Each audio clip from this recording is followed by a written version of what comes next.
আসসালামু আলাইকুম। আসসালামু আলাইকুম। যে যেখানে আছেন সবাইকে শুভেচ্ছা। আমি আবার একটু লাইভে আসতে হলো জাস্ট কিছু জিনিস শেয়ার করার জন্য। If you listen me just আমাকে একটা থামস আপ দেখাবেন।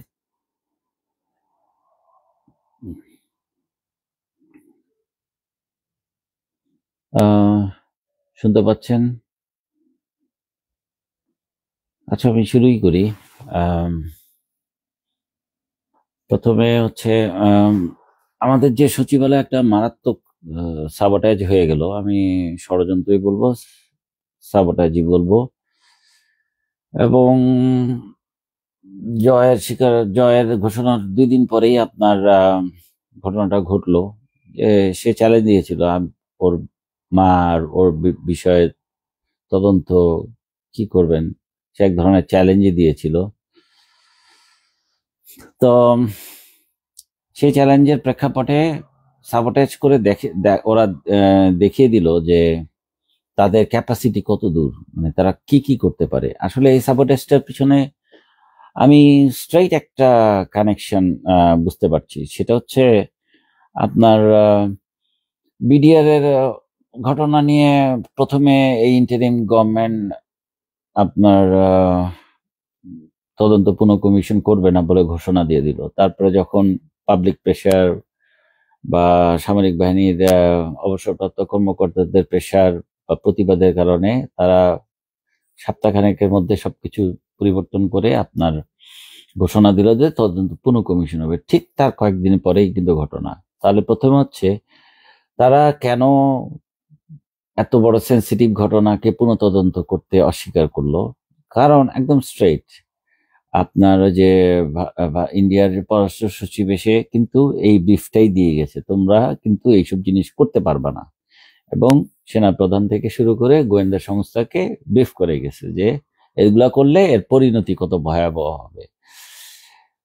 ঠিক সেই জিনিসটার তারা প্রমাণ করে দিল যে তোমরা মানে ভারতের এগেনস্টে বা আওয়ামী লীগের এগেনস্টে আমরা ইন্টারিম গভর্নমেন্ট বা কেউ কিছু করলে তাদের ক্যাপাসিটিটাকে তারা প্রুফ করে দিল যে আমরা এই এই এত দূর পর্যন্ত করতে পারি। দেখেন, আগুন লাগলো দুইটা কত 8 মিনিট 52 মিনিটে, ফায়ার ব্রিগেড নাকি 54 মিনিটে কল পেয়েছে, তারা 5-6 মিনিটের মধ্যে গেছে। কিন্তু পুরা আপনার সচিবালয়ের পুরো ওই ফায়ার কন্ট্রোল করতে 8 ঘন্টা লাগছে। পৃথিবীর কোথাও এই নজির আছে কিনা আমি জানি না। এবং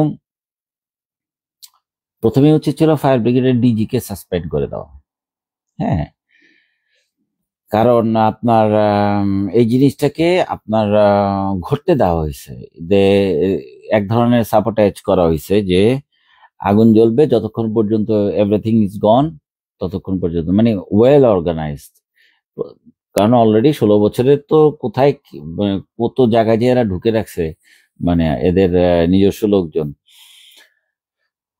এবং নথিপত্র সবকিছু ধ্বংস করে দিছে। এবং গুরুত্বপূর্ণ মন্ত্রণালয়ের নথিপত্র ছিল, সড়ক থেকে শুরু করে জনপ্রশাসন এবং স্থানীয় সরকার সবকিছু, মানে একদম টার্গেটেড আগুন লাগানো হয়েছে আর কি আপনার এই ঘটনায়।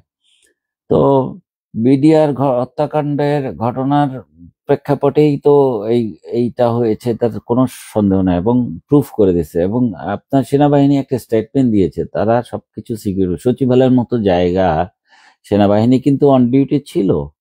হ্যাঁ, এবং 100% কোঅর্ডিনেটেড অ্যাটাক করেছে আমাদের উপর, আমাদের সার্বভৌমত্বের উপর। সুতরাং আপনার যতক্ষণ এইসব লেসপেন্সারদের রাখবেন, ওই যে ইন্টেলিজেন্সে, গোয়েন্দায়, আপনার ডিজিএফআই, এনএসআই, হ্যাঁ, আমরা কিন্তু we are not safe.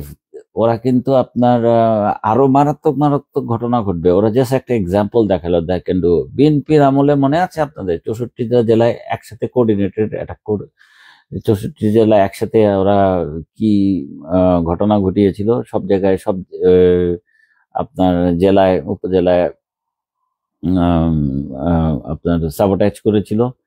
So Bharat Indian agency বা ভারতীয় গোয়েন্দা সংস্থা কিংবা আওয়ামী লীগের স্পেন্সাররা আমাদের আমাদের সার্বভৌমত্বের জন্য মানে চরম হুমকি। তো যতক্ষণ পর্যন্ত এদেরকে আইডেন্টিফাই